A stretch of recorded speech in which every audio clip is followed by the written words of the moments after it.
સુરત ઉધના વિસ્તારમાં ભણવા મામલે માતાએ બાળકીને ઠપકો આપતા માઠું લાગી આવતા બાળકી પણ ઘર છોડીને નીકળી ગઈ હતી અને ઉધના પોલીસે ટેકનોલોજીનો ઉપયોગ કરીને ડ્રોનની મદદથી ગુમ થયેલી બાળકીને શોધી કાઢી પરિવાર સાથે સુખદ મિલન કરાવી પ્રશંસનીય કામગીરી કરી હતી।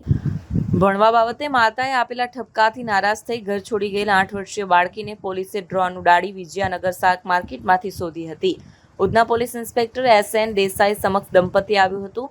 ભણવાને લઈ માતાએ આપેલા ઠપકાથી રિસાઈને તેમની 8 વર્ષીય પુત્રી સવારે 10:30 વાગે ઘરેથી જતી રહી હતી। 2 મહિના પહેલા પણ આ બાળકી ટ્યુશનથી પરત ફરતી વેળા રસ્તો ભૂલી ગઈ હોય ત્યારે પણ પોલીસે તેને શોધી હતી। આ વખતે બાળકીએ રસ્તો ભૂલી ન હતી પરંતુ ઘરેથી જતી રહી હોય તે ગમે ત્યાં જતી રહે તેવી સંભાવનાઓ હોય યુદ્ધના ધોરણે ટીમ બનાવવામાં આવી હતી। બાળકી ગુમ થઈ ત્યાંથી CCTV ફૂટેજ ચકાસવા શરૂ કરવામાં આવ્યા હતા। ઉધના BRC પોલીસ ચોકી પાસે સાંજે 5 વાગ્યાના અરસામાં તે CCTVમાં જોવામાં આવી હતી। અહીં શાક માર્કેટની ભીડ અને નાની શેરીઓ હોય તેને શોધવા માટે ડ્રોન ઉડાડવામાં આવ્યું।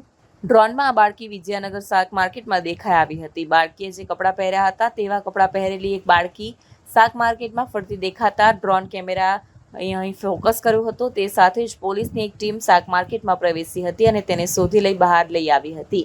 બાળકી મળી જતા માતા પિતાએ પોલીસનો આભાર માન્યો હતો। જોકે પોલીસે બાળકી સોંપવાની સાથે બાળકી વારંવાર ગુમ થઈ જતી હોય તેની વિશેષ કાળજી લેવા તથા ભવિષ્યમાં કશું અજુગતું નહીં થાય તે માટે ચોક્કસ પ્રકારની તકેદારી લેવા માટે માતા પિતાને સખત શબ્દોમાં ચીમકી આપી હતી।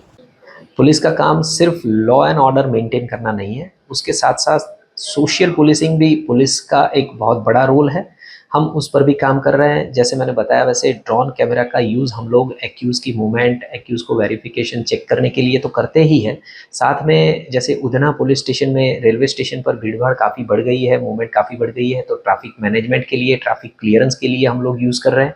उसके साथ साथ हम लोग जब भी पेट्रोलिंग करते हैं तब भी ड्रोन का यूज़ करते हैं, जिससे ऐसी कोई भी मूवमेंट, मैंने बताया वैसे कि मार्केट विस्तार जो भी है, सब्जी मंडी है, वहाँ पर भीड़ भाड़ की वजह से काफ़ी बार छोटे बच्चे मिस हो जाते हैं, तो उनको आइडेंटिफाई करके इमीडिएटली उसके पेरेंट्स को सौंपने में भी हम लोगों ने अब ड्रोन का यूज़ करना स्टार्ट कर दिया है। तो ड्रोन के काफ़ी इफेक्टिव यूज़ हो सकते हैं, हम जितना करें उतना कम है और ये एक सोशल पुलिसिंग का ही पार्ट है।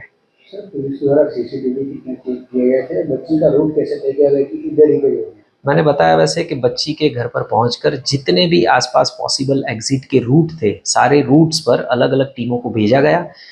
जितने भी CCTVs थे उसके फुटेज कलेक्ट किए गए।